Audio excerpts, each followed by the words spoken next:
I'm Craig Kenneth, a relationship coach and a psychotherapist. Every relationship is different and every breakup is different. Work with me and you'll get professional help on your situation.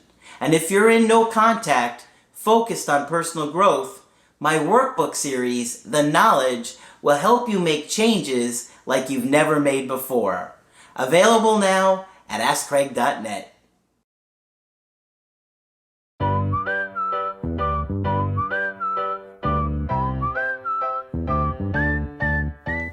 Hi there, I'm Coach Craig Kenneth. And I'm Coach Victoria. And today we're going to be talking about I love you, but I'm not in love with you. Ouch. That is brutal when you hear that, and it's one of the things that comes up often in relationships or in breakups. Mm-hmm.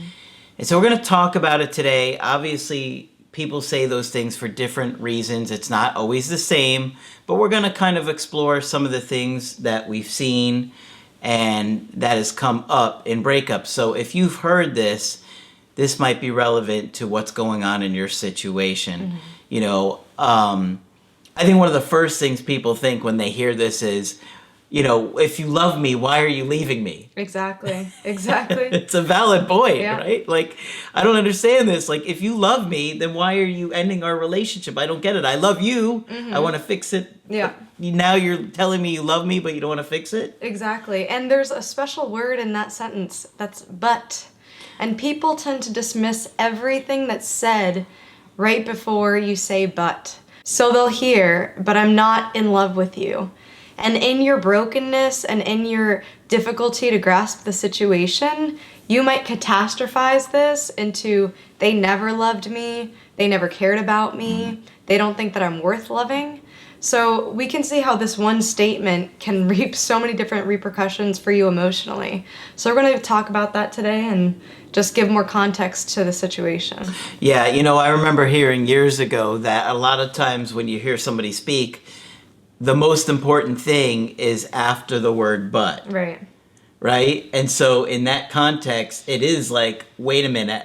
Mm-hmm. The thing I hear is, you're not in love with me. Right. And, you know, it's just so devastating to hear those words. Mm-hmm. And we're going to talk about what they might mean for your situation because, you know, I think, you know, most of the times, you know, somebody has been with you any extended amount of time, they're going to have strong feelings for you, right? You're important to them in their life, and they really do love you and value you, but that chemistry can get thrown off because of problems in the relationship, if somebody's been disappointed for any extended amount of time, if you're not emotionally available to them or you're constantly disappointing them. Right.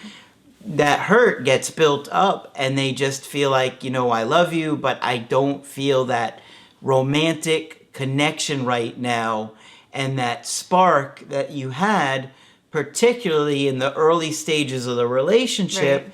They shift often because, you know, it's not typically as exciting right. as the relationship goes as it was in the beginning. Right, and after those first 6 months, just about, is really when that attachment starts to form. Mm-hmm. And when that attachment forms is when you'll start to see the attachment style manifest. If you're a more anxious person, your instinct to overwhelm them with love will show up. And if you're more avoidant, then you'll start to distance yourself. Yeah. So it is around this point that you might hear somebody say, I love you, but I'm not in love with you, for one of those attachment-based reasons. Absolutely, because the thing you have to understand is that love and relationships and romance is all based on attachment mm-hmm. and our ability to attach. Right. And that is related to how our parents treated us mm-hmm. and how emotionally attuned they were to us and how much love and affection they gave us.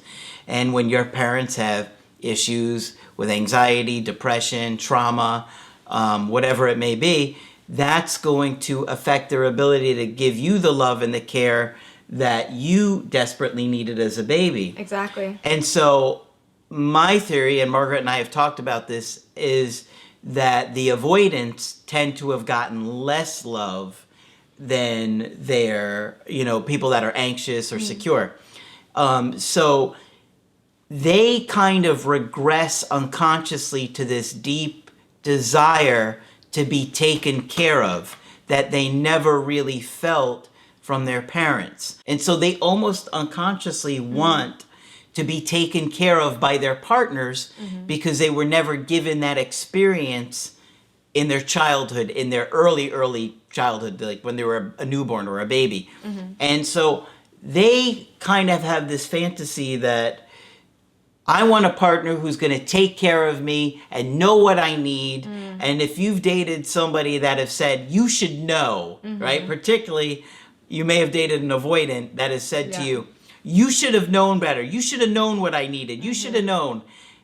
It's because they want their partners to intuit what their needs are because they never got it from their parents. So it's essentially they're kind of blaming you for what their parents never did. Exactly. It's deep, but it's really kind of like, it's a very Freudian concept what I'm explaining here. Right, but it makes a lot of sense if you look at your relationships and look back into the past and how you were raised, how your caregivers had an impact on your relationships. And so that's why we talk about these concepts so much, because they do make such an impact. So relationships aren't always about romantic feelings. And I know that's very different from what the media has taught you, what Disney movies have taught you, and what you might have learned or heard growing up. And many people might still have these unrealistic expectations of relationships, not only from a Freudian, psychoanalytic concept, but also from what we're fed today. So that's another reason why somebody might say, I love you, but I'm not in love with you, is because they have this expectation that a relationship is supposed to be butterflies and everything perfect the whole time. Yeah, that's simply never going to happen. Right. It's unrealistic, and there's no such thing as a perfect relationship. There's no such thing as a perfect person. Another thing that goes along with that often is FOMO, which is the fear of missing out. So in the relationship with you, things might be going great. And what's confusing about this is that many times in a good relationship, you'll hear somebody say this, and you'll be like, everything was going fine. We were having a great time. We were very connected. Where is this coming from? But people might have this idea of there could be something perfect elsewhere, right? And this can often be a tactic to avoid that intimacy. Yep, because they're scared of it. Exactly. That's one reason. Or the fantasy that it really does exist, that there's somebody out there that's going to know everything that I need. Right. And give me everything that I need without having to give anything in return, mind you. Right. They're not going to be giving back. They're just wanting. Yeah. Because they didn't get that. And so they're trying to secretly and they probably don't even realize they're doing this. To them, it seems like this is what I need. Right. And in some aspects, that is true because they never really got that. And that's why they wound up struggling so much with attaching and bonding to somebody else. Right. And also the examples that they've seen in their own family. Maybe they didn't have good role models of what relationships should look like and be like, and the actual hard work that goes into maintaining a connection over time. These really do have an impact on how people view relationships and how people behave inside of relationships. Yeah, that's a big one. Sometimes you hear your partner say something like, I fell out of love with you. And you may have been with this person for many years. I had a coaching this week where somebody had their partner leave them after like 20-something years. And, out of nowhere, this woman was just abandoned. This guy just said, I fell out of love with you, wanted a divorce. He was mean to her. He was cruel to her. It was terrible the way he did it, because even if you fall out of love with somebody, that doesn't mean you have to be cruel. They had a child together. They had a teenager together. There's no reason to do that. But it tells me that it's more about this guy's mental health, that he would not only leave somebody after so long, but to do it in such a cruel way. Because she said to him, well, because he kept snapping at her, well, if you're unhappy, why don't you leave me? And she thought he was going to say, no, of course not. He said, fine, I'm leaving. And he packed his stuff right in there. Wow. So you can imagine how devastating that would be. You've been with that person for, close to 20 years, and they walk away seemingly for her out of nowhere, because she was like, we had a great relationship. I don't even understand this. Wow. And that's a major thing you want to look at is, did they make an effort to repair it? Did they make an effort to maintain that connection, those feelings of love, or did they not? And that's another big point, is that many times you'll hear in a relationship, somebody is trying over and over and over again. You know, they'll say, clean the dishes, or whatever the argument is in the relationship, and it just never gets across to that other partner. And after a while, that person just gets exhausted of trying. So you also want to consider what the relationship was like, what their complaints were like. Is it just that they fell out of love with you, or was it that you also weren't taking up your fair share in the relationship and putting an effort yourself? Yeah, you always have to think about like how you're coming across in the relationship. What have you been doing to meet that partner's needs? Yeah. You know, would you date you? Yeah. Right? Would you want to be in a relationship with you? Exactly. And oftentimes we get so caught up in our own needs that we don't realize that our partner's needs are just as important.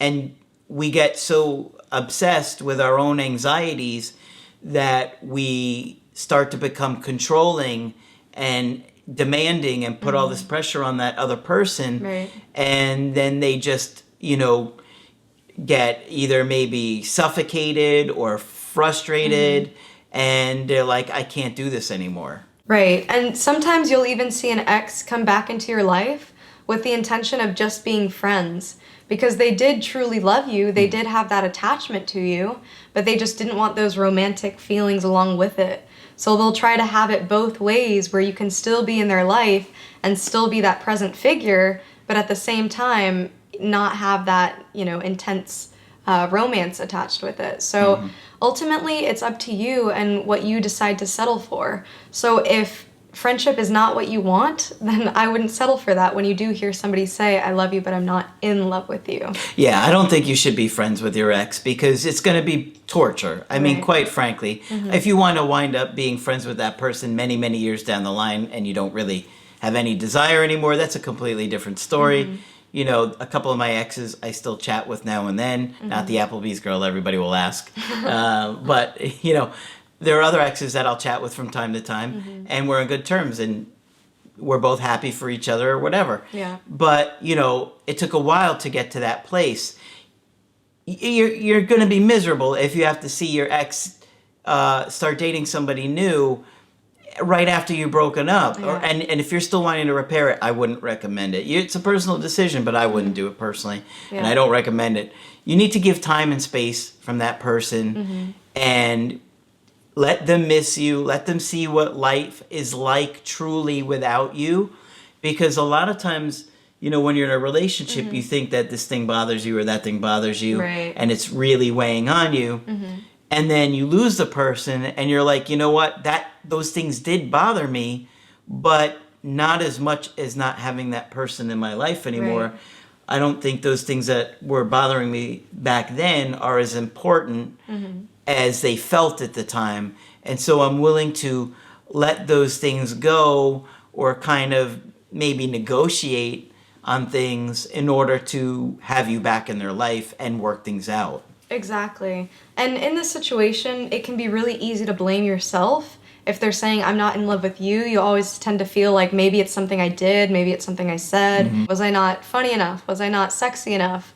Was I not, you know, exciting enough? Some of us have never had that problem. Oh.